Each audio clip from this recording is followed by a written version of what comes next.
पूरब से जब सूरज निकले सिंदूरी घन छाए, पवन के पग में नूपुर बाजे मयूर मन मेरा गाए, मन मेरा गाए। ओम नमः शिवाय, ओम नमः शिवाय, ओम नमः शिवाय, ओम नमः शिवाय, ओम नमः शिवाय, ओम नमः शिवाय। पुष्प की माला थाल सजाऊं, गंगा जल भर कलश मिलाऊं, नौ ज्योति से दीप जलाऊं, चरणों में नित शीश झुकाऊं, भाव विभोर हो के भक्ति में रोम रोम रंग जाए, मन मेरा गाए। ओम नमः शिवाय, ओम नमः शिवाय, ओम नमः शिवाय, ओम नमः शिवाय, ओम नमः शिवाय, ओम नमः शिवाय। अभयंकर शंकर अविनाशी, मैं तेरे दर्शन की अभिलाषी, जन्मों से पूजा की प्यासी, मुझ पे करना कृपा जराशी, तेरे सिवा मेरे प्राणों को और कोई ना भाए, मन मेरा गाए। ओम नमः शिवाय, ओम नमः शिवाय, ओम नमः शिवाय, ओम नमः शिवाय, ओम नमः शिवाय। जय शिव शंकर। आशुतोष शशांक शेखर चंद्रमौलि दिगंबरा, कोटि कोटि प्रणाम शंभो, कोटि नमन दिगंबरा, निर्विकार ओंकार अविनाशी, तुम्ही देवाधिदेव, जगत सर्जक प्रलय करता, शिवं सत्यम सुंदरा, निरंकार स्वरूप कालेश्वर महायोगी सदा, दयानिधि दानीश्वराजे, जटाधर अभयंकरा, आशुतोष शशांक शेखर चंद्रमौलि चिदंबरा, कोटि कोटि प्रणाम शंभो, कोटि नमन दिगंबरा, शूलपाणि त्रिशूलधारी,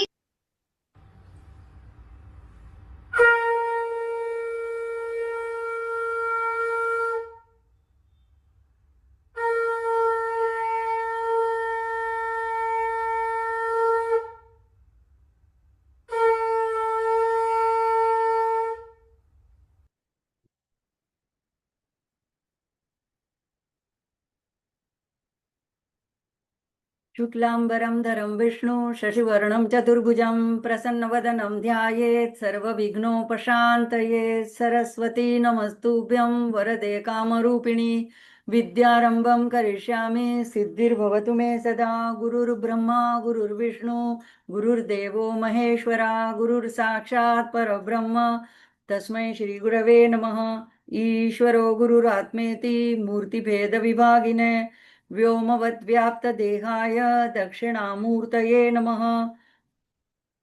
माँ को आह्वान करते हैं। अरुणां करुणातरङ्गिताक्षीं धृतपाशां कुशपुष्पबाणचापाम्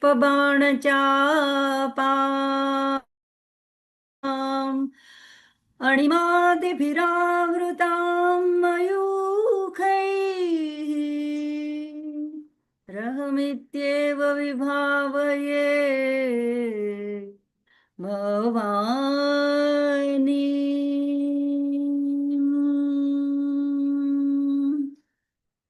श्री मात्रे नमः। आप सभी साधकों के हृदय में विराजमान राज राजेश्वरी श्री भगवती श्री ललितांबिका महात्रिपुर सुंदरी के चरणों में कोटि कोटि प्रणाम, बड़ों को वंदन और सभी को श्री मात्रे नमः। जय श्री कृष्ण। आज आषाढ़ गुप्त नवरात्रि की चतुर्थी है और इस नवरात्रि को दक्षिण भारत में वाराही नवरात्रि कही जाती है। तो पहले शायद एक बार बताया था मैंने कि हमारा जो एक वर्ष होता है तो देवताओं का एक दिन होता है। तो जैसे हमारे 6 महीने उनका दिन और हमारे बाकी के 6 महीने उनकी रात। तो चैत्र नवरात्रि से हमारा चैत्र से प्रतिपदा से हमारा यहाँ पे अधिकतर लोगों का नया साल शुरू होता है। तो वहाँ पे उस नवरात्रि में उनकी देवताओं की भोर प्रातःकालीन संध्या पहली संध्या होती है। उसके बाद में ये आती है नवरात्रि आषाढ़ नवरात्रि। तो ये मध्याह्न संध्या है, 4 संध्या होती है दिन में। तो सुबह मध्याह्न शाम और रात मध्य रात्रि में। तो ये वो इस टाइम देखो जैसे दोपहर का ताप बहुत प्रखर लगता है। तो ये वाली जो नवरात्रि होती है वो कठोर साधना की और कठिन तपश्चर्या की होती है। जो शारदीय नवरात्रि चैत्र नवरात्रि होती है तो वो उत्सव वाली होती है। जैसे चैत्र के बाद में रामनवमी आती है और शारदीय नवरात्रि के बाद में दशहरा आता है तो वो भी राम का विजय होता है। तो यहाँ वहाँ पे पूरी नवरात्रि गरबा नृत्य गान करके उत्सव ज्यादा मनाते हैं। लेकिन जो साधना वाली होती है ये दोपहर दोपहर वाली जो होती है मध्याह्न संध्या वाली आषाढ़ नवरात्रि। और इसके बाद में शारदीय नवरात्रि देवताओं की संध्या होती है। और जो उसके बाद में माघ महीने में ये जो नवरात्रि आती है चौथी वो गुप्त नवरात्रि वो मध्य रात्रि की तुरीय चौथी संध्या होती है। तो वो भी कठोर साधना योगी वगैरह मुनिजन वगैरह वहां पे उपासना साधना करते हैं दशमा विद्याओं की। तो ये जो है गुप्त नवरात्रि में साधना उपासना का ज्यादा महत्व। अच्छा, अभी हम जब वाराही बोलते हैं ना तो बहुत डर लगता है बहुत लोगों को। अच्छा, मैंने भी अभी तक कुछ दिनों पहले तक इतना इसके बारे में सोचा भी नहीं था। ये तो बात यह है कि हम जब अभी ललिता सहस्त्र नाम के बारे में चर्चा करते हैं तो ललिता सहस्त्र नाम के नामों में हम 2 श्लोक पूर्ण करके तीसरे पे आके रुके थे। तो वहां पे ये आता है मनोरूपेक्षु कोदंडा और पंचतन मात्र सहायका। तो पंचतन मात्र सहायका की जो माँ की दाहिनी भुजा की निचली दाहिनी भुजा की अधिष्ठात्री वाराही देवी है उसके बारे में मैं जानना चाहती थी ज्यादा कि क्या गूढ़ार्थ है। तब मुझे पता चला कि ये एक वाराही नवरात्रि है। और इसमें वाराही देवी के ऐसे जो थोड़ा भयंकर लगे ऐसा जो स्वरूप है उससे डरने की जरूरत नहीं, वहाँ कल्याणकारी है।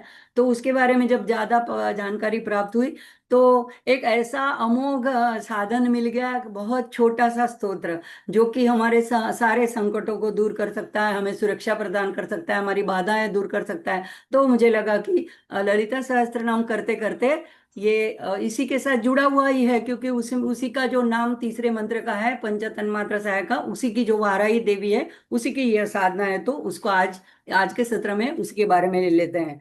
तो जैसे मनोरूपेक्षु कोदंडा हमने पिछली बार अंतिम थोड़ी क्षणों में कुछ रूपरेखा देखी थी कि माँ की 2 जो निचली भुजाएं हैं तो उसमें बाईं और लेफ्ट साइड की जो है वो माँ ने धनुष जो गन्ने का धनुष पकड़ा है तो उसकी जो अधिष्ठात्री देवी है वो मंत्रिणी है या उसको श्यामला भी कहते हैं। और जो राइट साइड की दाहिनी साइड की निचली भुजा है उसमें जो उन्होंने 5 तन मात्राएं रूपी 5 फूल के बाणों को धारण किया है तो उसकी अधिष्ठात्री देवी जो है वो आज की हमारी जो है वाराही माता है।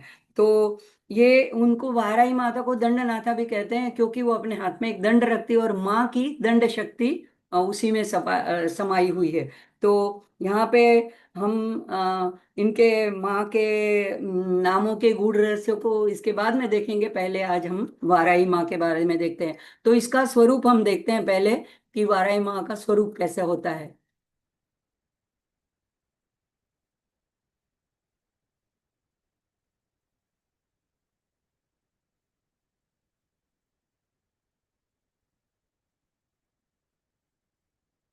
तो देखो, ऐसा होता है माँ वाराही माँ का स्वरूप। इनके 8 भुजाएं हैं। और जो राइट साइड से अगर हम देखें, दाहिनी तरफ से, तो सबसे निचली भुजा है वो ऐसे अभय दर्शाती है। तो अभय है।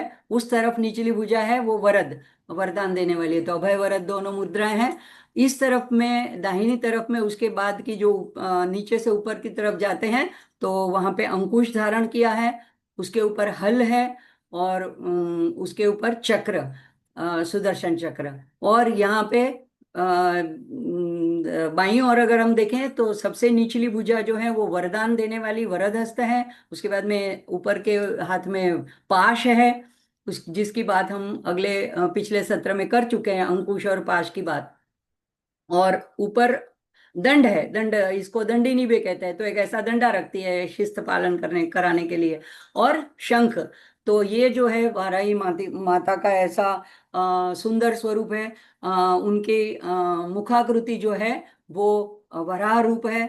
क्योंकि ये वराह की शक्ति, भगवान विष्णु के अवतार वराह स्वरूप की ये शक्ति है, वाराही देवी। तो इनका वराह जैसा, जिसको हिंदी में सुअर कहते हैं, तो ऐसा उनकी मुखाकृति है। और बाकी का शरीर जो है वो स्त्री शरीर है। तो यहाँ पे वाराही देवी के इतने अच्छे, मतलब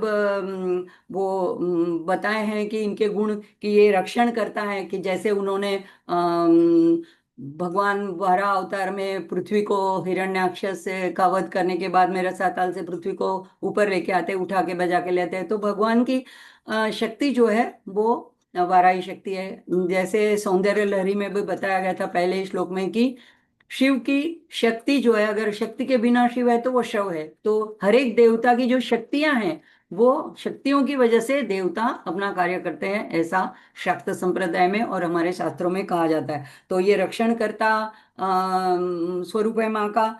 बाधाओं और संकटों को दूर करती है। और हमारे आध्यात्मिक मार्ग में, हमारी साधना में जो हमारी नेगेटिविटी है, जो हमारी उसमें बाधक बुराइयां हैं, उस बुराइयों को दूर करने वाली ये वाराही देवी है। नकारात्मकता को दूर करती है। और इस ये दूर होते हैं बाधा है, तो हमें सफलता अपने आप मिल जाती है। तो सफलता प्रदान करने में भी हमारी सहाय करती है। धन संपत्ति और सुखाकारी देने वाली है। क्योंकि ये वाराह की शक्ति है, तो एक तरह से ये महालक्ष्मी स्वरूप है। तो ये भौतिक संपदा प्रदान करने वाली है। उसके बाद में ये साहस और आत्मविश्वास और हमारे में शक्ति प्रदान करने वाली है। अहंकार को दूर करती है। और दुख हरण, खास इनका ये स्तोत्र का जो मुख्य फलश्रुति है, कि हमारे सारी दुख विपदा बाधाओं अड़चनों को दूर करने वाली, उनका हरण करने वाली है। और ऐसा मार्गदर्शन करती है कि मोक्ष प्राप्ति के मार्ग पे हमें अग्रसर करती है। तो ये हमारे में जो नेगेटिविटी होती है वो उसको उखाड़ फेंकती है। तो हमको थोड़ा दर्द भी सहना पड़ता है, लेकिन वो एक उपचारक के रूप में हमें हीलिंग भी करती है, हमको सहलाती भी है। और हमें सभी इच्छाओं की ये पूर्ति करती है। तो ऐसी ये वाराही माता का स्वरूप है। और ये जो चेहरा है उनका, उसका भी एक खास प्रतीक का भी खास मतलब है। कि ये जैसे वाराह होता है, वो किसी भी गहराई से पृथ्वी को खदेड़ सकता है, खोद सकता है, उसमें मिट्टी निकाल सकता है। तो यहाँ पे हमारे अंदर गहराई में छुपी हुई जो हमारी नेगेटिविटी है, जो हमारे नकारात्मक विचार है या हमारी अड़चने हैं, उनको ये चाहे जितनी गहरी हो, उनको ये अपने इस स्वरूप से उखाड़ करके फेंक देती है, गहराई तक जा करके। और सभी बाधाओं को दूर करके हमें सफलता प्रदान करती है। अब इनका एक दूसरा स्वरूप है जो थोड़ा फ्यूरियस, यानी वो क्योंकि ये योद्धा है, तो सारी माँ की, ललितांबिका की सारी सेनाओं की ये सेनापति हैं। तो इसीलिए वो उनका, तब उनका रौद्र रूप है, तो वो महिष वाहन वाला है। तो वो भी देख लेते हैं हम। तो ये एक सौम्य स्वरूप है जिसकी हम आराधना कर कर सकते हैं। और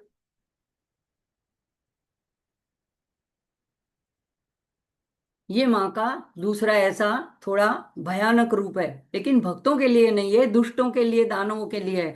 तो इसमें जो कहा गया है, तो माँ के जो मंत्र हैं, वो तो मंत्रों की चर्चा आगे करेंगे, लेकिन ये गायत्री मंत्र में जो पहला अक्षर आता है, महिष वाहना यही विद्महे, तो ये महिष यानी भैंसा, तो इस वाहन के ऊपर सवार ऐसी माता का स्वरूप है, दूसरा स्वरूप है। और दंडनाथाय च धीमहि, तो दंडनाथ यानी जिन्होंने दंड हाथ में धारण किया है, तो ऐसी महिष वाहनाय वाहन पे सवार ऐसी माँ को मैं जानती हूँ, उनको मैं नमन करती हूँ। और ऐसी दंडनाथा दाथा जिनको दंडनाथा नाम से भी जाना जाता है, ऐसी माँ वाराही की मैं धीमहि यानी ध्यान करती हूँ।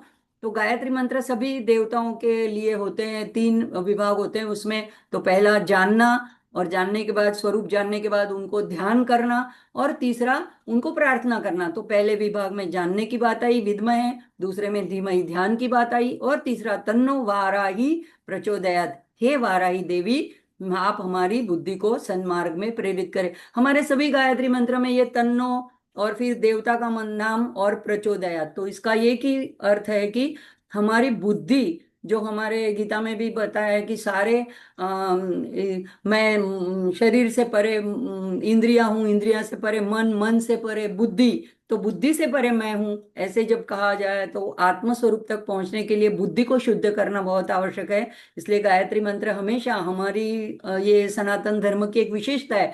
हमारी प्रार्थना और कोई नहीं होती है, बुद्धि को सन्मार्ग में प्रेरित करने की होती है। जो बुद्धि ठीक रहेगी तो अपने आप अपने कर्म ठीक रहेंगे। तो ये गायत्री मंत्र भी हम माँ की आराधना में कर सकते हैं।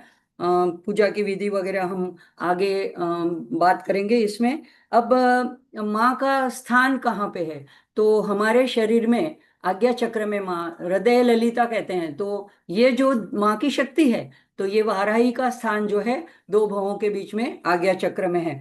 तो ये महिष जो है वो अहंकार का, जड़ता का प्रतीक है, नेगेटिविटी का प्रतीक है। देखो भैंसा या भैंस, अगर आपने यहाँ पे बम्बई में तो देखना नहीं इतना होता है, लेकिन कहीं अगर गांव में चले जाओ तो ये जब उनको नहलाने के लिए जाते हैं तो गंदे कीचड़ में, पानी में वो बैठ जाती है, और फिर उनको वहीं पे रम जाती है, उनको मजा आता है कीचड़ में, गंदे में रहने का। तो ये हमारी जो वृत्तियां होती है, वो भी ऐसी जड़ता भरेली होती है कि हमें वो वहीं पड़े रहना अच्छा लगता है, देर तक सोते रहना, ब्रह्म मुहूर्त में ना उठना, चाहे जितना भी हमारे बुद्धि में ये बात हो कि हाँ हमें उठना चाहिए, जल्दी प्रार्थना साधना करनी चाहिए, मंत्र जप करना चाहिए, फिर हमसे ये वृत्तियों से हम ऊपर नहीं उठ सकते हैं। तो ये वाराही देवी जो है, ये महिष के ऊपर सवारी करती है, तो ये प्रतीक दिखाता है कि ये हमारे अंदर के अहंकार को भी कंट्रोल कर सकती है, उसके ऊपर सवारी कर सकती है, उसको नियंत्रित कर सकती है, तो हमको उससे, अहंकार से छुड़ा सकती है। तो ये परिवर्तन लाने की क्षमता जो है, उसका ये माँ प्रतिनिधित्व करती है।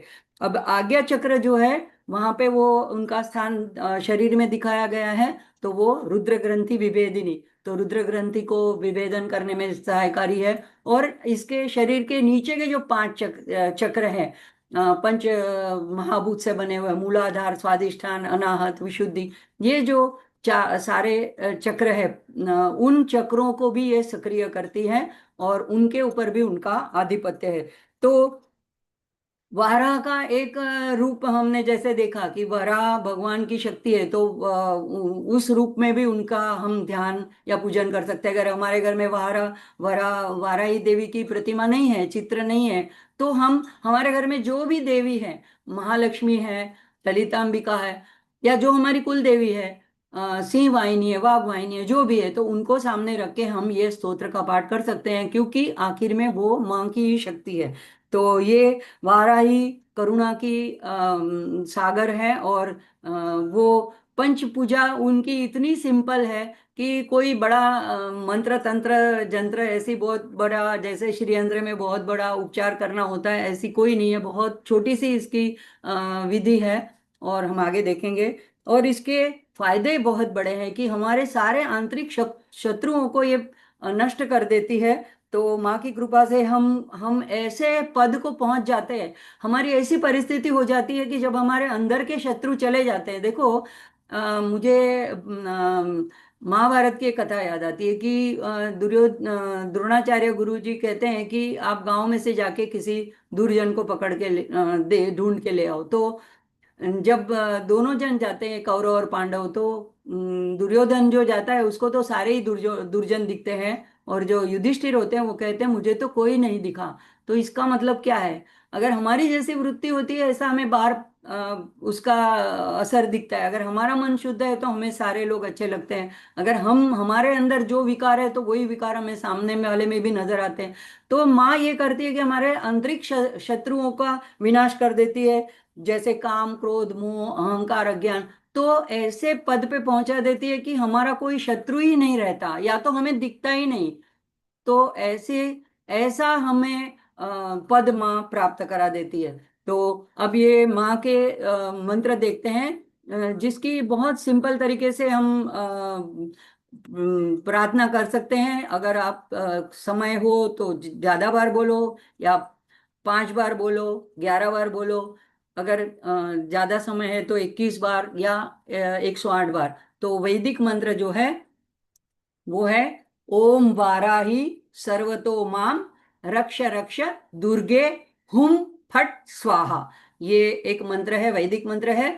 और एक करुणा में स्वामी का मैंने एक वीडियो देखा था। तो उसमें उन्होंने लघु वाराही करके कहा कि जो महावाराही का मंत्र है वो तो दीक्षा के बाद में ही हम कर सकते हैं, और वैसे अगर हम नेट से लेकर के पढ़ लें तो वो फायदा नहीं करता है। तो यहाँ पे उन्होंने कहा कि ये जो छोटा मंत्र है, ओम ग्लोम, ग आधा, ल पूरा, लो लव और अनुस्वार, ग्लोम, ओम ग्लोम वाराह्यै नमः। चतुर्थी में हम माँ को पुकारते हैं, तो जैसे देव्यै, वाराही देव्यै या वाराह्यै नमः। तो ये मंत्र का जाप भी हम बिना दीक्षा से बिल्कुल सभी कोई इसका जाप कर सकता है। तो सुबह में जैसे पहले माँ का ध्यान करते हैं, शुचिता पूर्ण होकर के माँ के सामने एक दीपक जलाते हैं। तो ये इन मंत्रों का जाप हम इस नवरात्रि में खास, इसीलिए मैं भारपूर्वक कह रही हूँ, ये आषाढ़ नवरात्रि जो है वो, अच्छा मुझे बहुत देरी से पता चला इसीलिए मैं पहले नहीं बता पाई। तो लेकिन जब पता चला तो मैं शेयर करना चाहती हूँ, इसीलिए अभी और भी दिन बचे हैं नवरात्रि के। तो और रोज में भी अगर आप स्तोत्र का पाठ करेंगे तो बहुत 1 मिनट भी नहीं लगता, इतना छोटा सा स्तोत्र है। तो ये वाराही का जो मंत्र है, ओम वाराही, यानी माँ को परब्रह्म स्वरूपिणी ओम परब्रह्म का प्रतीक है, वाराही को संबोधित करके उनको नमन करते हैं। और उनको कहते हैं कि सर्वतो माम रक्ष रक्ष। आप सर्व दिशा से, सर्व वस्तुओं से, सर्व समय में, सर्व में सब कुछ आ गया, आप मेरी रक्षा करें। 2 बार कहने से दृढ़ता पूर्वक रक्ष रक्ष। तो त्राही त्राही जैसे बोलते हैं, ऐसे रक्ष रक्ष। दुर्गे, यानी आप दुर्गम कार्यों को करने वाली हो, दुर्गा रूपिणी हो। तो हे दुर्गे हुम फट स्वाहा। अब ये तीनों जो है हम न्यास में भी इनका उपयोग करते हैं। कवचाय हुम, नेत्रत्राय वौषट, तो अस्त्राय फट, ऐसे करके हम इन शब्दों का मंत्र रूप शब्दों का उच्चारण करते हैं। तो हुम जो है वो ऊर्जा और शक्ति का प्रतीक है। तो यानी हम माँ से ऊर्जा और शक्ति चाहते हैं। हुम एक ह जो है उसमें अंदर का, वो शिव का भी प्रतीक है। तो माँ हमेशा शिव शक्ति रूपिणी है, तो यहाँ पे शिव की भी आराधना हो जाती है। और उम जो है, हुम के अंदर ह प्लस उम, वो भैरव के लिए है। जो और बिंदु जो होता है वो दुख हरण कहते हैं, दुख निवारण, विनाशक होता है वो ऊपर अनुस्वार। तो यानी यहाँ पे शिव शक्ति दोनों की भी आराधना आ जाती है, उनकी प्रार्थना आ जाती है। तो ये हम उनसे ऊर्जा और शक्ति को आह्वान करते हैं, माँ का हमें प्रदान करें।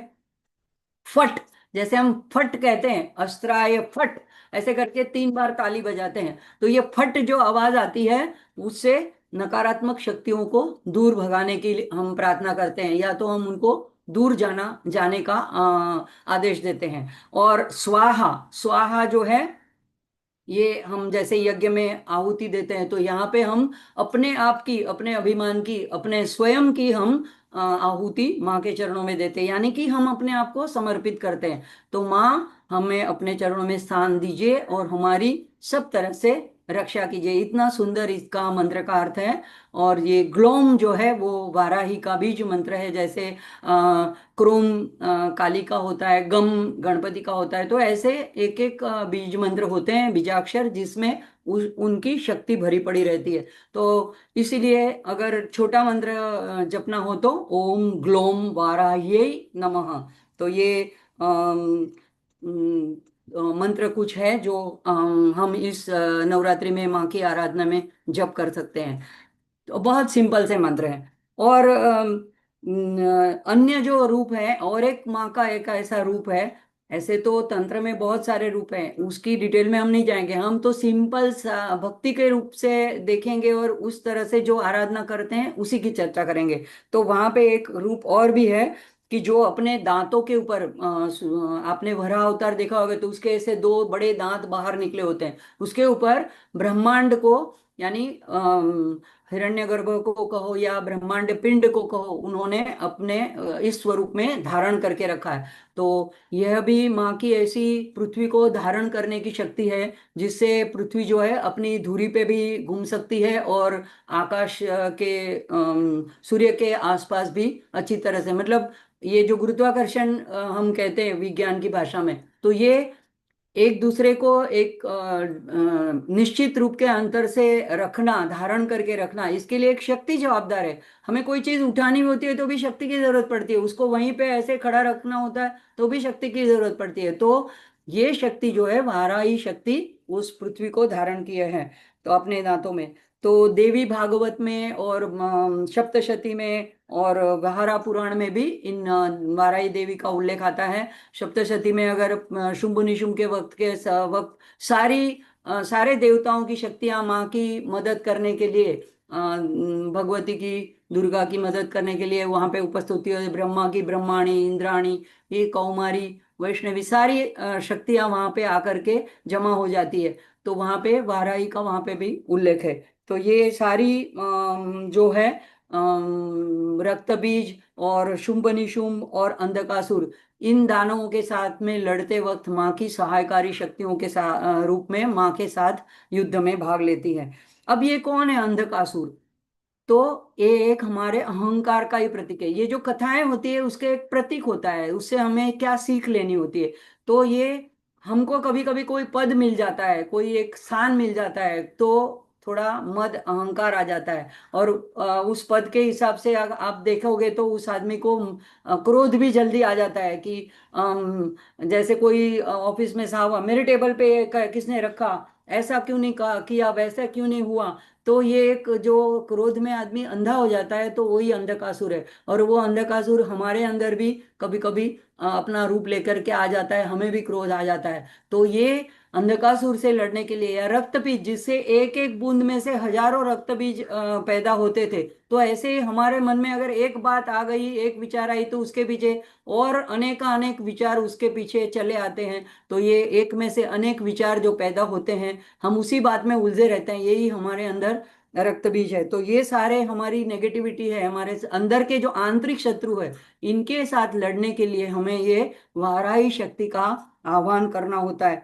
तो पराशक्ति की ललितांबिका ही ये है। और ये श्री विद्या में वाराही और श्यामला, ये दोनों उनकी मुख्य उनके आसपास घिरी रहती हैं। तो जैसे अभी ललिता सहस्त्रनाम का हम आगे जब देखेंगे, चर्चा करेंगे तो विस्तृत देखेंगे। लेकिन वाराही जो है, तो उनकी सेनाओं की सेनापति है। और जो श्यामला या मंत्रिणी कहते हैं, वो जो है, वो उनकी मुख्य सलाहकार, मुख्य प्रधानमंत्री है, उनकी सलाह देने वाली है। तो ये दोनों अपने अपने रथ के ऊपर चलती है। तो वाराही का है किरी चक्र रथ, और जो सलाहकार है मंत्रिणी, उनका है गेय चक्र रथ, और बीच में जो है माँ का श्री चक्र रथ। ये तीनों एक रेखा में चलते हैं। वो लोग दोनों माँ को घिरे हुए चलती है, दोनों की दो, माँ की दो भुजाएं। तो माँ के स्वरूप में हमने देखा कि मनोरूपेक्षु कोदंडा, पंचतन मात्र सहायका, दोनों तरफ दो देवियां अधिष्ठित है।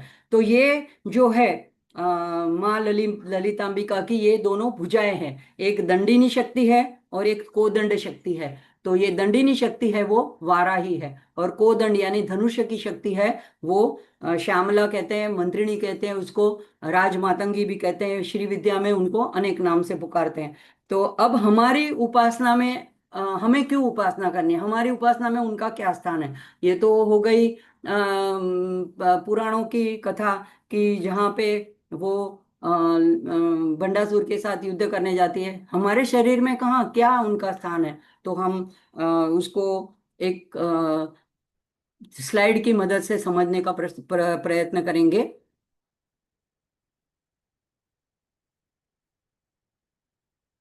ये आपको बहुत क्लियर तो नहीं दिख पाएगा, लेकिन जो राइट साइड में है हल्के रंग में दिख रहा है। और मैंने उसके बाद में हिंदी में भी दूसरी स्लाइड बनाई है, लेकिन यहाँ पे ये बताने के लिए कि जो हमारे दाहिनी ओर की पिंगला नाड़ी है, शरीर के अंदर रीढ़ की हड्डी में बीच में से सुषुम्ना नाड़ी चली जाती है, उसके दोनों ओर गोल गोल होते हुए दोनों नाड़ियां चलती है। तो इसमें जो दाहिनी और राइट साइड की है वो है पिंगला नाड़ी। तो उसकी जो अधिष्ठात्री देवी है वो वाराही, जिसका आज हम चर्चा कर रहे हैं। और दूसरी तरफ ईड़ा नाड़ी है, जो जिसको चंद्र नाड़ी भी कहते हैं, तो उसकी जो है देवी अधिष्ठात्री वो श्यामला या मंत्रिणी है। तो मंत्रिणी लेफ्ट साइड में दिखाई है यहाँ पे, ये राइट साइड में। अब ये शुरू होती है और बाद में यहाँ पे लिखा है one on left side is Ida nadi link to the left nostril. तो यानी ईड़ा जो है वो अ, हमारे लेफ्ट यानी कि बाएं नथुने के साथ जुड़ी हुई होती है, वहां तक आके वो रुकती है। और पिंगला जो है वो हमारे दाहिने यानी कि राइट नॉस्ट्रिल तक आके रुकती है। फिर वहां से वो लोग दोनों आके आज्ञा चक्र में मिलती है, और यहाँ से फिर तीनों सुषुम्ना और तीनों मिलके सहस्त्रार तक ऊपर, सहस्त्रार तक सुषुम्ना नाड़ी जाती है। तो ये जो आज्ञा चक्र से ऊपर जाने का प्रवास है, यहाँ तक तो हम प्रयत्न करके योगी लोग अपना ध्यान करके एक एक चक्र का ध्यान करके करके यहाँ तक पहुंचते हैं, लेकिन यहाँ से आगे का मार्ग है वो कृपा का मार्ग है। तो ये दिखाने के लिए कि हमारे शरीर के अंदर किस जगह ये प्रतिनिधित्व करती हैं, इसका ये चित्र में दर्शन किया गया, कराया गया है। तो जो राइट साइड की जो नाड़ी होती है हमारी पिंगला, वो हमारे मेन मस्तिष्क का, ब्रेन का लेफ्ट साइड को गवर्न करती है। और जो ऐसे मतलब उल्टा, और लेफ्ट साइड की ईड़ा होती है वो राइट साइड के ब्रेन को गवर्न करती है। तो यहाँ पे देखो, मैंने हिंदी में भी एक तरह से दिखाने की कोशिश की है कि ऊपर सहस्त्रार चक्र है, और ये आज्ञा चक्र में एक तरफ पिंगला नाड़ी है, दूसरी तरफ इडा नाड़ी है, और ये दोनों यहाँ पे आज्ञा चक्र तक आती है, और फिर ऊपर सहस्त्रार तक का प्रवास होता है। तो वाराही को यहाँ पे पीले रंग से थोड़ा लाइट कलर से दिखाया गया है, ईडा नाड़ी को थोड़े डार्क कलर से दिखाया है, और सुषुम्ना बीच में से चली जा रही है। तो ये हमारे शरीर के अंदर इनका यह स्थान है। तो ये एक समझने के लिए चित्र के द्वारा हमने देखा। तो ये दोनों आध्यात्मिक नाड़ियां जब संतुलित होती है, जब समसमान होती है, तो हम प्राणायाम में क्या करते हैं, बैलेंस करने की कोशिश करते हैं हमारी ऊर्जा को, जो सूर्य नाड़ी को और चंद्र नाड़ी को। तो जब ये बैलेंस हो जाती है, तो तब ये आज्ञा चक्र से फिर आगे ऊपर का प्रवास होता है। तो ये सुषुम्ना मार्ग से कुंडलिनी आगे बढ़ती है। तो यहाँ पे ये इन कार्यों के लिए वाराही की हमें आशीर्वाद और उनकी कृपा की खास जरूरत पड़ती है। तो शिव के साथ एकाकार होने के लिए, वहां तक पहुंचने के लिए, अब ये हम हठ योगी वाला मार्ग तो नहीं कर सकते हैं, हमारे बस की बात, सामान्य लोगों के बस की बात तो नहीं है ये योग के द्वारा कुंडलिनी जागृत करना। लेकिन हम माँ का सिंपल और स्तोत्र पढ़ सकते हैं, उनका ध्यान, उनका मंत्र पढ़ सकते हैं, उनके सामने दीप प्रज्वलन कर सकते हैं, ये तो हम कर सकते हैं।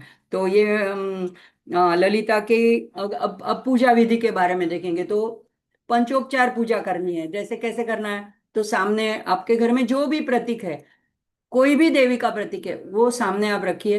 जरूरी नहीं कि वाराही का ही होना चाहिए, लेकिन आप अपने मन में वाराही देवी का आह्वान करें कि मैं ये वाराही नवरात्रि चल रही है तो मैं वाराही देवी को उसको आह्वान करती हूँ, ऐसे करके सामने एक दीप प्रज्वलित करिए। और पांच जो हमारे पंच महाभूत है, तो अगर हाथों की मुद्रा भी नहीं करते हैं तो कोई बात नहीं है, मुंह से सिर्फ श्लोक बोल लेना है। लम पृथ्वी तत्वात्मिका है, लम जो है ये बीजाक्षर जो है पृथ्वी तत्व का है, लम पृथ्वी तत्वात्मिका यही। तो चंदनम समर्पयामी, तो आपके पास जो कुमकुम चंदन है तो वो अगर मूर्ति है तो मूर्ति के ऊपर, या प्रतिमा है तो उसके ऊपर आप अर्पित कर सकते हैं। फिर हम आकाश तत्वात्मिका यही पुष्पम समर्पयामी। पर देखो आपको मानसिक करनी है और आपको समर्पित नहीं करना है तो आप परिकल्पयामी बोल सकते हैं, लेकिन अगर आपके पास है और आप एक्चुअल में करना चाहते हैं क्रिया, तो आप एक लाल पुष्प, नहीं तो कोई भी एक पुष्प आप माँ के चरणों में अर्पित कर सकते हैं। यम वायु तत्वात्मिका यही धूपम आघ्रापयामी, तो एक हाथ में राइट हैंड में अगरबत्ती लीजिए, धूप नहीं है तो, अगर धूप दानी है और धूप कर सकते हैं तो अच्छी बात है, नहीं तो अगरबत्ती सबके घर में होती है। और लेफ्ट हैंड में आप घंटा ले लीजिए और ऐसे करके माँ को धूप आर्घ्यपयामी यानी उनको श्रृंगार है, यानी उनको अर्पित करे, ये भावना करिए। अगर नहीं तो मानसिक भाव करिए। और वम अमृत तत्व रम वहनी तत्वात्मिका ये दीपम दर्शयामी, तो दो दीप है आपने प्रज्वलित करके रखा है वो सामने रख के, एक हाथ में घंटा रख के और माँ को दीप अर्पण कर दीजिए। उसके बाद में वम अमृत तत्वात्मिका ये अमृतम महानैवेद्यम निवेदयामी या समर्पयामी। तो अगर कुछ भी एक फल है आपके पास, अगर अनार है तो माँ को सबसे प्रिय ललितांबिका को, और माँ की पूजा में अनार का खास उपयोग होता है। लाल उसके दाने होते हैं इसलिए भी माँ को सब रक्त वर्ण पसंद है, इसलिए भी हो सकता है। नहीं है तो कोई भी जो भी फल आपके पास है या सूखा मेवा जो भी है वो आप माँ के सामने मुनक्का वगैरह रख सकते हैं। और उसके बाद में सम सर्वतत्वात्मिका यही तांबुलादि सर्वोपचारान समर्पयामि। अब सर्वोपचार यानी अभी हमने तो इतना ही समर्पित किया, तो आप मन में भाव कर सकते हैं मानसिक रूप से कि मैं तांबुल अर्पण कर रही हूँ माँ को, खाना खाने के नैवेद्य खाने के बाद में मैं माँ को छत्र ऊपर रख रही हूँ, माँ को मैं चामर डुला रही हूँ, और माँ को मैं मुकुट पहना रही हूँ, माँ को मैं चरणों में पादुका पहना रही हूँ, अलंकार वस्त्र दे रही हूँ। ये सारा आप मानसिक भाव कर सकते हैं। ये 1-2 मिनट का मानसिक ये 5 मंत्र बोल के आप भाव कर सकते हैं। तो बाद में ये क्रम होता है कि हम पहले पूजा करें, फिर जप करें और बाद में स्तोत्र का पाठ करें। ये श्री विद्या में इसी तरह से होता है, जैसे श्री यंत्र की पूजा की, उसके बाद अगर दीक्षा ली है तो मंत्र जप किया या ललिता सहस्त्र नाम का स्तोत्र किया, या भजन वगैरह करना है तो आरती वगैरह वो हम बाद में करते हैं। तो इस तरह से ये अब हम कहते हैं कि इस स्तोत्र का, जो स्तोत्र की आज हमने बात करनी है, उसका प्रागट्य कैसे हुआ। तो ब्रह्मांड पुराण में कथा आती है कि जब जैसे हमने देखा ललितोपाख्यान में उस व्यास जी ने 18 पुराण लिखे, उसका सबसे आखिरी ब्रह्मांड पुराण है, और उसमें उन्होंने ये एक ललिता के बारे में पूरा आख्यान लिखा है, ललितोपाख्यान। उसके अंदर ललिता की सारी युद्ध की बात आती है। उसमें भंडासुर के साथ जब युद्ध होता है तो माँ की सारी सेनाएं उनका सामना करने के लिए आगे बढ़ती है, और ये माँ का, जैसे मैंने बताया, रथ बीच में चल रहा है और दोनों तरफ में मंत्रिणी का और दंडिनी का, दोनों का किरी चक्र और गेय चक्र रथ चल रहे हैं। अब माँ का वाराही का जो किरी चक्र रथ है उसमें 1000 सुअर योद्धा लगे हैं, वो उनको खींच रहे हैं, और इतना बड़ा भारी विशाल ऐसा रथ, और वो इतनी उग्र सैन्य योद्धा है कि युद्ध के मैदान में आते ही उन्होंने इतना उग्र ऐसा युद्ध घोष कर दिया, जैसे महाभारत में आते शंख फूंक के नाद करते हैं, ऐसे उग्र घोष कर दिया। तो इतना हो गया कि सारे लोग थरथराने लगे। और इसके बाद में क्या हुआ कि वो माँ ने रथ से नीचे उतर के सिंह पर सवार हो गई। ये सारा विवरण ललितोपाख्यान में आता है। तो वज्र घोष उनके सिंह का नाम है, वो विशाल सिंह था, उसके ऊपर माँ सवार हो गई। और विश्व सिंह की क्या विशेषता है कि उसके दांत ऐसे है वज्र जैसे, यानी हीरे जैसे, इतने अजेय है और इतने तीक्ष्ण है कि वो किसी चीज को, वस्तु को, पदार्थ को चीर सकता है। उसके नाखून इतने बड़े बड़े थे और इतने तीक्ष्ण थे कि हम कल्पना नहीं कर सकते कि वो पाताल लोक तक जाकर भी किसी चीज को चीर सकते थे, किसी भी लोक तक वो पहुंच सकते थे, इतने बड़े उनके नाखून थे।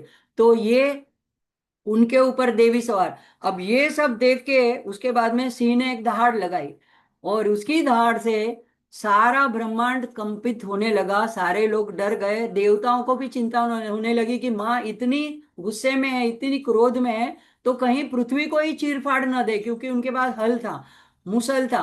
तो ये सारा चीज लेकर के वो कहीं समुद्र को ही चीर ना दे। तो उन्होंने एकदम सब साथ में आए, और ऐसी जब घड़ी आती है तो देवता माँ को शांत करने के लिए प्रार्थना करने लगते हैं। तो जो उन्होंने एक सब पृथ्वी का विनाश न हो, सबका सामूहिक विनाश न हो, इसलिए सबके कल्याण के लिए, मतलब जो देवता और मनुष्य लोग थे, पशु प्राणी पंखी, समुद्र के अंदर के जीव थे, पृथ्वी के ऊपर के जीव थे, उनके रक्षण के लिए उन्होंने माँ से प्रार्थना करी। वो प्रार्थना ये स्तोत्र है। तो उन्हें 12 ही द्वादश नाम स्तोत्र कहा जाता है। और ये सारा वर्णन हयग्रीव ऋषि जो है अगस्त्य मुनि को बता रहे हैं। तो ये ललितोपाख्यान में स्तोत्र खंड में इसका उल्लेख आता है। तो ललिता सहस्त्र नाम में भी हम आगे देखेंगे तब आएगा, मंत्रिण्यंबा विरचित विशंग वद तोषिता, और विशुक्र प्राण हरण वाराही वीर्य नंदिता। तो वाराही ने विशुक्र, जो भंडासुर के दो भाई थे, विशुक्र और विशंग, तो दोनों देवियों ने एक एक भाई का वध किया। तो ये भंडासुर के दोनों भाई और इनकी भुजा भुजा के समान थे, तो माँ की ये दोनों भुजाएं ने उनकी दो भुजा, भंडासुर की दो भुजाओं को नष्ट कर दिया। और ये भंडासुर जो है वो हमारे अंदर कहाँ है? तो हमारे अंदर जो आसुरी वृत्ति है, हमारे अंदर जो आसक्ति है, जो हमारे अज्ञान है, जो हमारे अंदर पैशन जुनून है, कोई भी चीज की तीव्र वस्तु पाने की जो हमारी एक लालसा है, ये सारी चीजों को माँ परास्त करती है, और हमको इसके ऊपर विजय पाने के लिए साहस और प्रेरणा और मार्गदर्शन करती है। तो आषाढ़ गुप्त नवरात्रि में खास करके पृथ्वी के ऊपर इन वाराही शक्ति का प्राबल्य प्रागट्य प्रखर रूप से होता है, तो इसीलिए उसकी आराधना करनी चाहिए। अब यहाँ एक बात और मैं बताना चाहूंगी कि हमारे मुंबई में कांदिवली में जहाँ हम रहते हैं, वहाँ पे शंकर गली जगह पड़ती है, वहाँ पे ये श्री वाराही माँ का मंदिर है। हम बचपन, मतलब बहुत सालों से कई बार रास्ते में पड़ता है तो जाते थे, लेकिन तब इतने सालों तक मुझे वाराही माँ की इतनी महिमा पता नहीं थी। तो मैं उसे अपरिचित थी, मुझे लगा कि वहाँ के लोग लोकल कोई ऐसी देवी होंगी, मैं जानती भी नहीं थी ज्यादा उनके बारे में। लेकिन जब ललिता सहस्त्र नाम का अभ्यास करते हुए माँ ने खुद मुझे अपनी महिमा के बारे में अवगत कराया, तो मैं माँ ललिता की आभारी हूँ, और इसीलिए मैं ये जो मुझे प्राप्त हुआ वो मैं आपके साथ शेयर करती हूँ। तो अब उस चित्र को भी देख लेते हैं, जो हमारे यहाँ पे मुंबई में जिस मंदिर में हम जाते रहे, लेकिन फिर भी वो मंदिर को हम जान नहीं पाए। तो ये है वाराही माता का मंदिर, शंकर गली। ज्यादातर यहाँ पे नॉर्थ में कम ही मंदिर है, एक काशी में है बहुत प्रचलित मंदिर, और कई लोगों की ये कुलदेवी भी होती है। किसी ने मुझे लिखा भी था कि हमारे गांव की देवी है। तो ऐसी ये वाराही देवी की स्तोत्र, तो ये वाराही द्वादश नाम स्तोत्र, उसको अभी हम देखने जा रहे हैं। स्तोत्र बहुत ही छोटा है, 2 ही श्लोक का बना हुआ है। तो अस्य श्री वाराही द्वादश नाम स्तोत्रस्य अश्वानन ऋषि अनुष्टुप छंदः श्री वाराही देवता श्री वाराही प्रसाद सिद्ध्यर्थम सर्व संकट हरण जपे विनियोग। यानी इस स्तोत्र 12 मंत्रों का, नामों का जो स्तोत्र है, उसके अश्वानन, ये हयग्रीव का और एक नाम है। तो अश्व जैसा, यानी घोड़े जैसा जिनका मुख है, ये ऋषि है। और अनुष्टुप छंद है, जैसे गीता के सारे श्लोक अनुष्टुप छंद में है। और मुख्य देवता, तो ये वाराही देवता के बारे में है ये स्तोत्र। और वाराही देवता की प्रसाद यानी उनकी प्रसन्नता के लिए, उनकी कृपा के लिए, और साथ में सर्व हमारे संकटों के हरण के लिए, सर्व संकटों से मुक्ति के लिए हम इसका मंत्र जप करने जा रहे हैं। यानी हर एक क्षेत्र में उनकी कृपा प्राप्त हो और विपत्तियां दूर हो और सब प्रकार से सुरक्षा मिले और सभी शत्रुओं का नाश हो, इसीलिए हम ये स्तोत्र जपने जा रहे हैं। अभी इसमें पहले श्लोक में माँ के द्वादश में से 8 नाम है। पंचमी दंडनाथा च संकेता समयेश्वरी तथा समय संकेता वाराही पोत्रिणी शिवा। बहुत सरल है अनुष्टुप छंद। पंचमी दंडनाथा च संकेता समयेश्वरी तथा समय संकेता वाराही पोत्रिणी शिवा। तो हम एक एक के बारे में देखेंगे। तो सबसे पहला नाम है पंचमी। तो पंचमी माँ को नाम क्यों मिला? तो सृष्टि में सभी प्रकार के पंचकों का प्रतिनिधित्व करती है। तो जैसे ललिता सहस्त्र नाम में भी एक आता है नाम माँ का पंचमी। तो पंच कार्य क्या है माँ के? सृजन, संरक्षण, विनाश, लय यानी तिरोधान और पुनरुत्थान, पुनर्जनन। तो उसके 5 देवता हैं, ब्रह्मा, विष्णु, रुद्र, ईश्वर और सदाशिव। तो उसमें जो 5वें हैं सदाशिव, उनकी 5वीं जो शक्ति है सदाशिव की अनुग्रह शक्ति, वो ये है वाराही देवी है। 5 जो हमारी अवस्थाएं हैं, जागृत, स्वप्न, सुषुप्ति, 3 हम जानते हैं। तुरीय, जो लोग साधना करते हैं समाधि में जाते हैं, तुरीय अवस्था है। अति चेतना यानी ईश्वर के साथ एकरूपता। तो ये 5 अवस्था की ये अधिष्ठात्री है। क्योंकि ये माँ ललिता का ही स्वरूप है तो इसीलिए उनको पंचमी कहा है। इसी तरह से पंच प्राण, तो हमारे शरीर के अंदर प्राण, अपान, व्यान, उदान, समान 5 प्रकार के प्राण जो हमारे अंदर आवागमन करते हैं, सारे शरीर के अवयवों में व्याप्त हैं, उनकी भी ये अधिष्ठात्री है। पंच महाभूत जो है, तो पृथ्वी, जल, वायु, तेज, आकाश, तो उनके ऊपर भी ये शासन करती है। पंच तन्मात्राओं की अधिष्ठात्री, ये तो हमने देखा स्वरूप में कि उन्होंने पंच तन्मात्र सहायका, अपने हाथों में पंच तन्मात्राओं के 5 बाण उन्होंने धारण किए। और 8 मातृकाएं हैं जो श्री चक्र के भूपुर, सबसे आखिरी, यहाँ पे मेरे पीछे है जो चक्र है, उसमें जो उनकी जो 8 मातृकाएं हैं, तो ब्राह्मी, माहेश्वरी, कौमारी, वैष्णवी, वाराही, तो ये 5वीं जो वाराही है वो 5वें नंबर पे है, इसीलिए भी उनको पंचमी कहा जाता है। बाद में है महेंद्री, चामुंडा और महालक्ष्मी। और चंद्र की जो कलाएं हैं, 15 कलाएं, 16वीं माँ तो स्वयं ललिता है। तो उन कलाओं में पंचमी तिथि का, पंचमी कला का ये प्रतिनिधित्व करती है। उसके बाद आता है दूसरा नाम आता है दंडनाथा। तो दंडनाथा यानी जिन्होंने हाथ में एक दंड धारण किया है, ये माँ की भयंकर योद्धा है। जैसे हमने देखा वो युद्ध के मैदान में आते ही ऐसे आतंक हो गया सारे दहाड़ से, उनके एक जय घोष से। तो ये माँ की सेनाओं की नायक। अब ये एक ही सेना नहीं है, जैसे अश्वारूढ़ा के पास है अश्व की सेना यानी घोड़ेसवारी, घोड़ों की सेना। संपत्ति कारिणी के पास है हाथियों की सेना। तो ऐसे जैसे बोलते हैं हय दल, गज दल, पाय दल, ऐसे सारी सेनाओं और इनका सुअरों की सेवा किरी चक्र के साथ। तो ये सारी सेनाओं की ये अधिष्ठात्री है, उनकी नायक है, वो सेनापति है। और दंडधारी है, इसका मतलब क्या है? ये न्याय करना जानती है, ये शिस्त में रखना जानती है, और उन्होंने जो कानून बनाया वो कानून लागू कराने वाली भी ये दिव्य शक्ति है।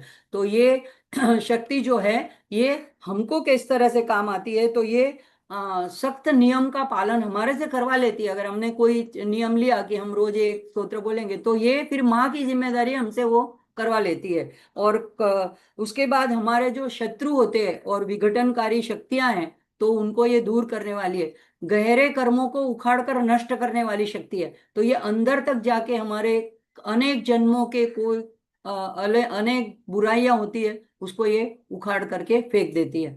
और इसीलिए हमको इस तरह से शत्रुओं से बचाती है, इसलिए दिव्य सुरक्षात्मक शक्ति भी है। तो ये उनका दूसरा नाम है। तीसरा नाम है संकेता। संकेत यानी हम कोई सिग्नल देते हैं, कोई इशारा देते हैं, कोई क्लू देते हैं। तो ये युद्ध में सेनापति है, तो सबको कुछ ना कुछ तो उनको सांकेतिक भाषा में, कोड भाषा में कहना होता है। तो ये सेनापति होने की वजह से संकेत का, कोड भाषा का, इशारा का, इंगित करने का, चिन्हों द्वारा दर्शाने का काम करती है। तो हमको क्या करती है, हमको अपनी आध्यात्मिक प्रगति में कहाँ हमारी अगर भूल होती है या हमें कहीं मार्ग नहीं मिलता है, तो ये दिव्य शक्ति हमें मार्ग दिखाती है। तो किस तरह से, तो हमको अंतर प्रेरणा होती है, हमें अंदर से ही कुछ जवाब मिलने लगते हैं। हम अगर माँ की प्रार्थना करते हैं तो हमको उसका सॉल्यूशन, हल मिलने लगता है, समाधान मिलने लगता है। तो दिव्य संप्रेषण यानी कम्युनिकेशन करती है, ये हमारे साथ बात करती है। यही नहीं कि जैसे हम आप बात करते हैं, लेकिन किसी इंगित संकेत के रूप में किसी कोई व्यक्ति आ जाएगा और कभी हमको कुछ सॉल्यूशन नहीं मिल रहा है तो वो कुछ समाधान बता देगा। हमको लगता है देखो अचानक मेरे मन में ये बात थी, इस आदमी ने सॉल्व कर दी। कभी गुरु के पास हम चले जाएं और उस दिन सत्संग में, प्रवचन में वही बात की चर्चा हो जो हमारे मन में हो, तो ये संकेता यानी संकेत रूप में ये हमारे तक मार्गदर्शन पहुंचाती है। और हमारे अंदर सभी सुधारात्मक यानी जो हमको सुधरना है, जो हमको बेटर बनना है, उसके जो लिए जो कार्य करना है, उसका कारण जो है वो ये संकेता है। क्योंकि हमको संकेत करती है, हमको इशारा करती है कि ये गलत है, ये सही है, तुम्हें यहाँ चलना है, तुम्हें ये करना है। तो ये क्लू देती है, तो समस्याओं को सुलझा भी देती है। तो ये संकेता के रूप में भी है। तो ये सारा कार्य करती है, इसलिए उनको ये एक एक नाम मिले हैं माँ को। समयेश्वरी चौथा नाम है। तो समय, समय की ईश्वरी यानी समय की स्वामिनी, अधिष्ठात्री है। तो हमारे साथ जो भी ये हमको संप्रेषण भी करती है या करती है, तो हम हमारे साथ समझौता करती है, हमारी सहमति लेती है, ये हमारे हमारे ऊपर लागू करती है, लेकिन हमारे साथ कम्युनिकेट करने के बाद में ये हमको समझाती है प्यार से। जैसे माँ बच्चे को कोई अच्छी बात होती है तो समझा के बताती है। और कानून जो उनके बने हुए हैं यानी प्रकृति के और कर्म के, तो उनका नियमों का और कानून का पालन कराना भी जानते हैं। क्योंकि हमने देखा उनके हाथ में दंड है। दंड जिसके हाथ में होता है, हम पुलिस को देखते हैं डंडा लेके चलता है, भीड़ भाड़ होती है तो डंडे से वो देख के ही लोग डर जाते हैं कि अभी पड़ेगा हमारे ऊपर। तो इस तरह से वो नियम कानून का पालन कराती है। फिर धर्म, आध्यात्मिक और शिस्त का पालन कराना, ये भी उनका काम है। यानी धर्म के मार्ग पे और आध्यात्मिक डिसिप्लिन हमारे में होनी चाहिए कि अगर हम स्पिरिचुअलिटी में के मार्ग में, अगर हम आध्यात्मिक मार्ग में, तो हमें क्या करना चाहिए, क्या नहीं करना चाहिए, हमें किस तरह से बर्ताव करना चाहिए, कैसी भाषा बोलनी चाहिए, कैसे बर्ताव करना चाहिए, दूसरों के प्रति कैसे भाव रखना चाहिए। तो ये सारा जो है वो शिस्त, उसके नियम है, वो हमें धर्म के नियम और आध्यात्मिक शिस्त के नियम पालन करने होते हैं। और माँ हमसे ये करवा लेती है क्योंकि वो समयेश्वरी है। समयाचार पद्धति, श्री विद्या की दो पद्धतियां भी है, ये समयाचार पद्धति और दश महाविद्या की साधना। इनमें हर एक स्टेज में, हर एक पायदान पर ये हमको आगे आगे बढ़ाती, प्रारंभिक अवस्था से लेकर के आत्म साक्षात्कार तक। तो उसमें हमको ये नहीं कि मतलब कि कंटाला से या बोरिंगली या एकदम मतलब जिसमें हमको ऐसा लगे कि कहाँ हम आके फंस गए ये श्री विद्या में, कहाँ हम इनको अभी भजने लगे, ऐसे नहीं। उल्लास और आनंद, क्योंकि ललिता ये तो लालित्यपूर्ण है और आनंददायिनी है, तो ये आनंद प्रदाता है। इस तरह से ये हमको मार्ग में आगे चल के मार्गदर्शन करती है, इसलिए उनका नाम, एक नाम समयेश्वरी है। समय संकेता यानी अगर जब हम साधना करते हैं तो इसमें शिस्तबद्ध नियम, शिस्तबद्ध और नियमबद्ध अभ्यास को ही साधना कहते हैं। तो उसमें हमको जो इंडिकेशन देती है, सूक्ष्म संकेत देती है, तो उसकी उसके लिए हमको ये समय समय पर एक हमको अवगत कराती है, कोई ना कोई हमको एक इंगित करा देती है कि ये तुम चूक रहे हो, यहाँ पे तुम्हें ये करना चाहिए। तो वैसे संकेता उनका नाम है, लेकिन हमारी प्रगति में भी वो समय समय पर, योग्य समय पर रहस्यमय और गूढ़ साधना प्रक्रिया में हमको दीक्षा दिलाती है और वो दीक्षा हमें आगे बढ़ाती है।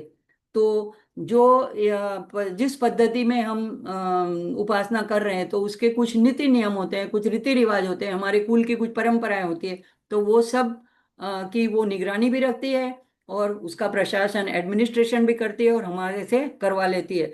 और सूक्ष्मता से मतलब ये एकदम मेटिकुलसली यानी एकदम चौकसाई से, निष्ठापूर्वक से हमारे उसमें चूक नहीं कराने देती। तो ये कराने की जिम्मेदारी उनकी, वो समय संकेता है, तो ये हमारे से करवा लेती है। फिर वाराही उनका छठा नाम है। तो भगवान वाराह की शक्ति है।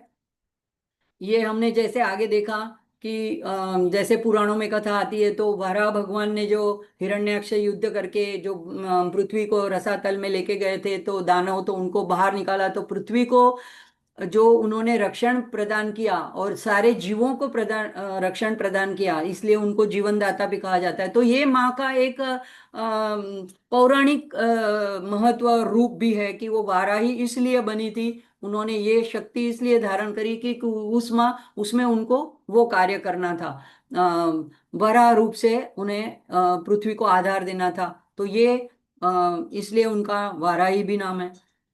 उसके बाद में सातवां नाव है पोत्रिणी।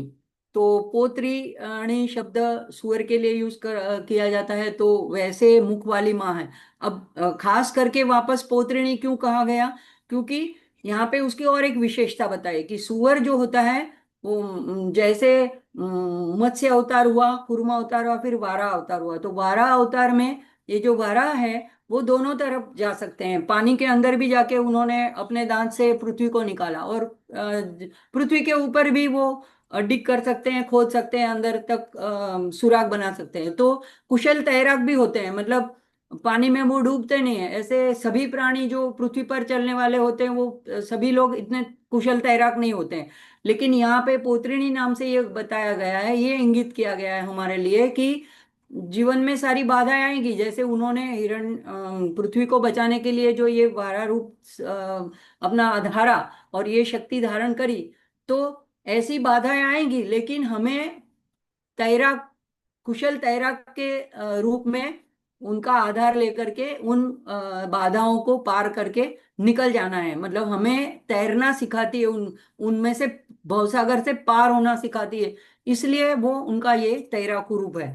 और वो सर्वभक्षी होता है, सुअर जो है सब कुछ भक्ष कर जाता है। तो यानी सर्वे सभी बाधाओं का वे भक्षण करती है और हमें लड़ने की शक्ति देती है कि आप डरो नहीं, मैं हूं सर्वभक्षी, तो आपकी सारी बाधाओं को मैं खा जाऊंगी और आपको मैं संकट से बाधाओं से मुक्त कर दूंगी।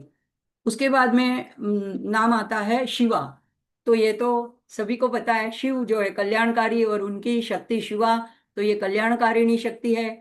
और मैंने पहले ही बताया ये ललिता माँ से अलग नहीं है, ये उन्हीं की शक्ति है। तो ललिता अंबिका, शिव और शिवा अलग नहीं है, दोनों एक दूसरे से जुड़े हुए हैं, ऐक्य है उनका। तो इस तरह से यहाँ पे इनको भी एक नाम शिवा दिया गया है। और ये स्फटिक जैसी शुद्ध पवित्र और मंगलकारी शक्ति है। अब ये ज्ञानमयी शक्ति है। शिव जो है वो शुद्ध चैतन्य स्वरूप है, जो सहस्त्रार में जिनका स्थान है। और उसकी जो गत्यात्मक यानी एक्टिव कार्य करने वाली शक्ति है वो शिवा है। तो शुद्ध शक्ति, शुद्ध चेतना का भी ये सागर है। तो ये हमको ज्ञान प्रदाता भी के रूप में भी हम इनको देख सकते हैं। अब आगे आता है दूसरा श्लोक। ये पहले श्लोक में इतने नाम थे, अब आता है वार्ताली च महासेना। अब ये दो ऐसे ड जैसे यानी एक होता है तो दो होते हैं तो आज्ञा चक्रेश्वरी तथा, ऐसा इसका उच्चारण होगा। वार्ताली च महासेना आज्ञा चक्रेश्वरी तथा अरिघ्नि, अ, अरि शत्रु और उसको हनन करने वाली, अरिघ्नि चेति संप्रोक्तम नाम द्वादशकम मुने। मुने यानी यहाँ पे अगस्त्य मुनि को ये संबोधन करके स्तोत्र कहा जा रहा है। तो वार्ताली च महासेना आज्ञा चक्रेश्वरी तथा अरिघ्नि चेति संप्रोक्तम नाम द्वादशकम मुने। तो अब इनका भी एक एक का देखते हैं। सबसे पहले है वार्ताली। वार्ताली ये जो है वाक देवता, वाक शक्ति को कहा जाता है वार्ताली। तो इनमें एक वाक शक्ति भी है, वाक की भी ये अधिष्ठात्री है। तो ये दिव्य माँ जो है वो परम सत्य प्रदाता है। अब वाक यानी ज्ञान की देवी सरस्वती हो गई। तो पवित्र शास्त्रों की ज्ञान दाता है। और भवसागर से भी उत्थान करना हो तो ज्ञान ही मार्ग है। ज्ञान के द्वारा ही अज्ञान को दूर किया जाता है, और अज्ञान दूर होता है तो हम सही कर्म करने लगते हैं। और सही कर्म करते हैं, निस्वार्थ भाव से कर्म करते हैं, ईश्वरार्पण बुद्धि से करते हैं, फल की आशा नहीं रखते हैं, तो अगला जन्म नहीं होता है। तो इस तरह से ये सत्य, जीवन का सत्य प्रदान करके हमें मोक्ष मार्ग में आगे बढ़ाती है। तो ज्ञान द्वारा ये मुक्ति प्रदाता भी है। और भवसागर में डूबने से भी बचाती है। और हमको आंतरिक समझ शक्ति, यानी कुछ कोई चीज समझने की शक्ति और सामर्थ्य, उस चीज को अपनाने की और उस बाधाओं के सामने जाने की, उसका सामना करने की सामर्थ्य भी प्रदान प्रदान करती है। तो सत्य जो है जीवन का, ये समझाती है। तो इसका एक नाम है वार्ताली। अब महासेना 10वां नाम है। माँ ललिता की सभी सेनाओं की, हमने देखा सभी सेनाओं की सेनापति है, इसलिए महासेना। तो एक सेना की अधिपति है, तो जैसे अश्वारूढ़ है, संपतकरी है, लेकिन ये सभी सेनाओं की अधिपति है, इसलिए उसको महासेना भी नाम दिया गया है।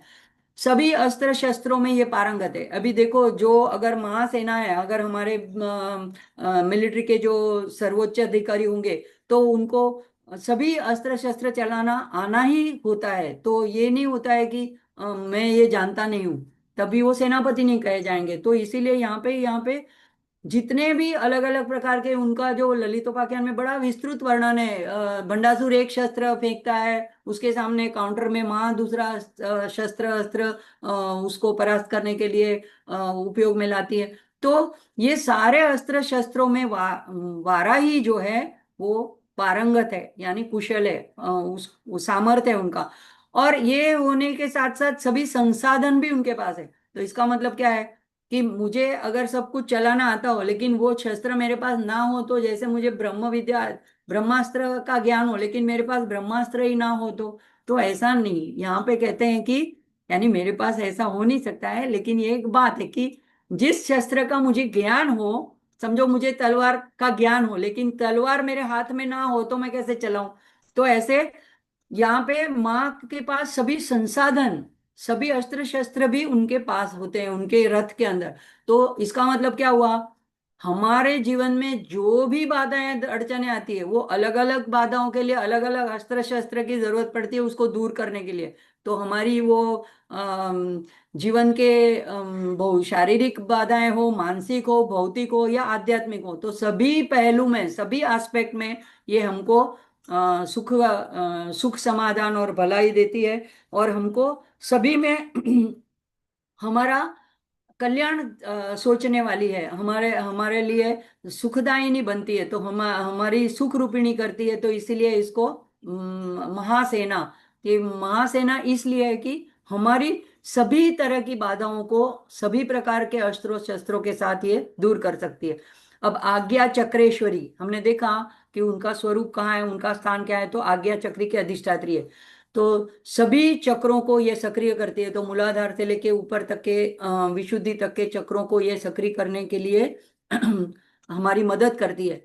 और यहाँ से फिर कुंडलिनी तक जाना हो, तो उसके लिए भी आगे बढ़ने में सहायकारक होती है। तो ये हमें आज्ञा भी देती है, इसलिए भी आज्ञा चक्रेश्वरी, गुरु का भी स्थान इसको कहा जाता है। तो यहाँ पे ऐसे हमको अंदर कर्म करने की या रास्ता, मार्गदर्शक के रूप में यहाँ से आज्ञा भी प्राप्त होती है। तो ये आज्ञा चक्रेश्वरी, ये इसका 11वां नाम है। और आखिरी का नाम है अरिघ्नि। तो अरि यानी शत्रु, और सभी प्रकार के शत्रु, सभी प्रकार के यानी हमने देखे अंदर के आंतरिक शत्रु, बाहर के शत्रु, और हमारे वातावरण के आसपास के। अब कभी क्या होता है, हमारे कोई आप्तजन होते हैं, यही कभी कभी हमारे साथ शत्रुता कर लेते हैं, द्वेष के मारे। तो हमें पता नहीं चलता है कि ये हमारे शत्रु है, हम समझते हैं हमारे हित चिंतक है, लेकिन अंदर से उनकी भावना अलग होती है। तो ऐसे जो शत्रु, जिनको हम जानते नहीं है शत्रु के रूप में, तो ऐसे सारे शत्रुओं को, और कभी कभी क्या होता है, किसी के पास ज्यादा पैसे आ जाना, वो भी उसके जीवन में आध्यात्मिक बाधा बन जाती है। कोई पद मिल जाता है, कोई पॉलिटिकल ऐसा पोजीशन मिल जाती है, वो भी बाधा बन जाती है। तो सारी जो बाधा अड़चने हैं, सारे शत्रु हैं। कभी कभी रोग आ जाते हैं, ऐसे कोई रुकावट आ जाती है साधना में, हमारा मानसिक कोई ऐसी थकान आ जाती है। तो ये सारी साधाओं सारे प्रकार के शत्रु है हमारे, जो आध्यात्मिक प्रगति को हमको रोकते हैं, नीचे खींचते हैं, हमें पीछे लेके आते हैं। तो ये उन सब का घनन करती है। और भौतिक चिंताएं जो होती है वो सारी हमारी दूर करती है। तो ये भी कभी पैसा भी हमारा कभी एक बाधा बन जाता है कि अगर कभी पैसे की वजह से भी लोग उसी के कमाने के पीछे लग जाते हैं, उसी में सुबह शाम जुटे रहते हैं, तो भी साधना नहीं कर पाते हैं। तो ये भी एक हमारा रुकावट बन जाती है। तो सारी बाधाएं मतलब कि ये महालक्ष्मी के रूप में संपत्ति प्रदाता भी है। तो ये सारी शत्रुता शत्रुओं का विनाश करने वाली है। अब इसके दो श्लोक के बाद में तीसरे में फलश्रुति बताई है। नाम द्वादशधा विघ्न वज्र पंजर मध्यगः संकटे दुखमाप्नोति न कदाचन मानवः। नाम द्वादशाध विघ्न, यानी इन जो द्वादश 12 नामों को जो जानने वाला है, जो जानता है माँ के दिव्य बाराई के, तो उनको क्या फायदा होता है। तो वज्र पंजर मध्यग, यानी उनको ऐसा कवच मिलता है वज्र पंजर, जैसे राम रक्षा स्तोत्र में भी इसका आता है उल्लेख। तो वज्र के जैसा, यानी अभेद्य, जिसको कोई तोड़ नहीं सकता है, ऐसा एक कवच उसके आजू बाजू में, ऐसा वातावरण, ऐसा एक सुरक्षात्मक कवच उसके आजू बाजू में बन जाता है, जिसके अंदर शत्रु या नेगेटिविटी या दूसरों की अरिष्ट भावना, जैसे कोई मारण झारण वगैरह, ब्लैक मैजिक करते हैं, ये कोई चीज उसके अंदर प्रवेश नहीं कर सकती है। तो ये ऐसा उस आदमी को ऐसे वातावरण में माँ विराजमान कर देती है। और संकटे दुखमाप्नोति न कदाचन, तो उसको कभी भी किसी भी प्रकार का, कभी भी कोई समस्या, असुविधा, संकट, दुख, विपत्ति, बाधा, ये न कदाचन उस मानवी को कभी भी नहीं आएगी। ऐसा यहाँ पे इस स्तोत्र की फलश्रुति बताई है। और ये खुद हयग्रीव ऋषि, यानी भगवान के, विष्णु के अवतार हयग्रीव मुनि ऋषि ने बताया है। तो इसमें शंका की कोई बात ही नहीं है। तो ऐसी जो ये माँ है, वो अपने आनंदमय स्वरूप का हम कब हम अनुभव कर पाए, जब हमारे जीवन में कोई दुख ना रहे। दुख होते हैं तो हम उसी में व्याप्त रहते हैं, हमारा चेहरा भी वैसा निस्तेज बना रहता है। तो यहाँ पे कहते हैं कि अगर जब हमारे सारे संकट दूर हो जाए, दुख दूर हो जाए, तो फिर आनंद ही आनंद है, बाद में किसी बात की चिंता ही नहीं है। जो जो चिंताएं थी वो तो माँ ने हरण कर ली। तो हमारा अपना जो स्वरूप है, स्वस्वरूप है, आत्मस्वरूप है, आनंदमय है, हम माँ से एक रूप है, तो वो हम प्राप्त कर लेते हैं। तो ये अगर हम स्तोत्र का पाठ करें, और खास करके इस नवरात्रि में, देखो स्तोत्र तो बहुत ही छोटा है, या यूं कहो अत्यंत छोटा है। अगर फलश्रुति का एक श्लोक छोड़ दो तो 2 ही श्लोक है। अगर इसको 9 बार भी पढ़ना है तो 2 श्लोक आप 9 बार पढ़ लो, तीसरा श्लोक आखिरी में एक बार पढ़ लो। तो देखो अमृत की बूंदे है ना, वो थोड़ी सी बूंदे ही काफी है हमें अमर करने के लिए। तो ये छोटा है, तो ये ना समझो कि हल्के में लो के इसमें क्या पड़ा है इतना। लेकिन मुझे ये बहुत प्रभावशाली और बहुत रहस्यमय लगा, और मैंने बहुत जगह इसकी बातें पढ़ी, सुनी, सत्संग में सुनी। तो मैं आप लोगों से जरूर आग्रह पूर्वक कहूंगी कि ये अभी नवरात्रि के जितने दिन बचे हैं, कम से कम यूट्यूब से सुन ही लीजिए, अगर ना बोल पाए तो। और पीडीएफ भी मैंने मयूर भाई को बताया था, तो रख दी होगी शायद, नहीं तो भी आप इसमें से भी देख सकते हैं।